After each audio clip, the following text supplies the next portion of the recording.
ఆంధ్రప్రదేశ్ రాజకీయాల్లో అప్పుడే ఎన్నికలు సమీపించాయా అన్న స్థాయిలో ప్రతిపక్ష విపక్ష పార్టీలు ఒకరిపై ఒకరు విమర్శలు ఆరోపణలు చేసుకుంటున్నారు. కొద్ది రోజులుగా నారా లోకేష్ ఏ మీటింగ్కి వెళ్ళినా కూడా మాది అభివృద్ధి పార్టీ, మాది డెవలప్మెంట్ పార్టీ, మీది గొడ్డలి పార్టీ అంటూ జగన్ ఉద్దేశించి నేరుగా విమర్శలు గుప్పిస్తున్నారు.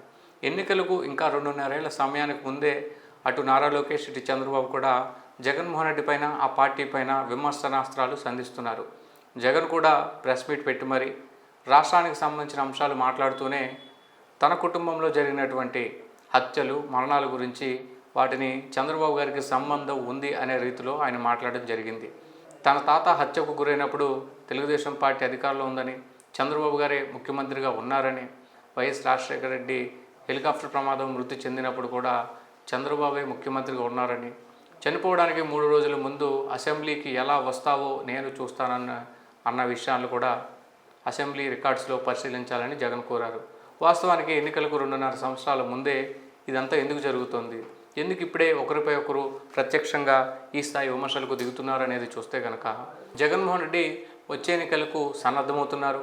తమ పార్టీ 2.5 ఏళ్ల ముందే క్రీజులోకి దిగి పొలిటికల్ ఫైట్ను ప్రారంభించాలని చూస్తుంది. అందుకు తగ్గట్టుగా జగన్ ఒక టీంను సిద్ధం చేసుకుంటున్నారు. రాష్ట్ర వ్యాప్తంగా పాదయాత్ర కూడా ఆయన బయలుదేరేందుకు కసరత్తు జరుగుతోంది. బెంగళూరు నుంచి హైదరాబాద్కు షిఫ్ట్ అయ్యి హైదరాబాద్ కేంద్రంగా పాలిటిక్స్ చేసేందుకు జగన్ ప్రయత్నిస్తున్న తరుణంలో జగన్ అధికారంలో కోల్పోయి కూటమి అధికారంలోకి రావడానికి వాడిన ప్రధాన అస్త్రాల్లో గొడ్డలి అస్త్రం ఒకటి. తమ కుటుంబ సభ్యులను తానే చంపుకొని అధికారంలోకి వచ్చాడని జగన్ పైన పెద్ద ఎత్తున ప్రచారం చేశారు.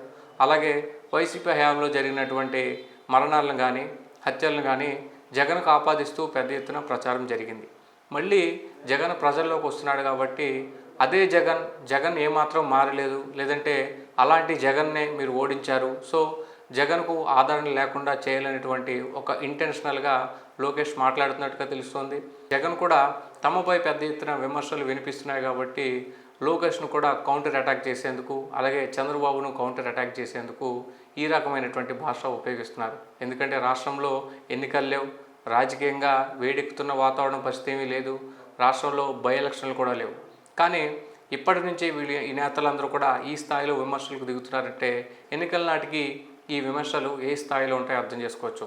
ఆయా మనుషుల పేర్లు చెప్పి ఇప్పటికే ఆయా మనుషుల హత్యలు లేదంటే మరణాలకు సంబంధించి నేరుగా చేసుకుంటున్నటువంటి విమర్శలు మరింత తారాస్థాయికి చేరే అవకాశం కూడా కనిపిస్తుంది. ఇది ఒక ఆందోళన కలిగించే అంశంగా రాష్ట్ర ప్రజలు మేధావులు భావిస్తున్నారు. ఎందుకంటే రాష్ట్ర అభివృద్ధిపై ఏ స్థాయిలో తాము డెవలప్మెంట్ చేస్తామో గత ప్రభుత్వం కంటే ఇప్పుడున్న ప్రభుత్వం చెప్పాలి. ఇప్పుడున్న ప్రభుత్వం చేస్తున్న తప్పులను లేదా ఇప్పుడున్న ప్రభుత్వం ఇచ్చిన హామీలను ఏ విధంగా విస్మరిస్తుందో ప్రతిపక్ష పార్టీలు చెప్పాలి, లేదా తాము అధికారులు ఉన్నప్పుడు ఏం జరిగిందో చెప్పాలి.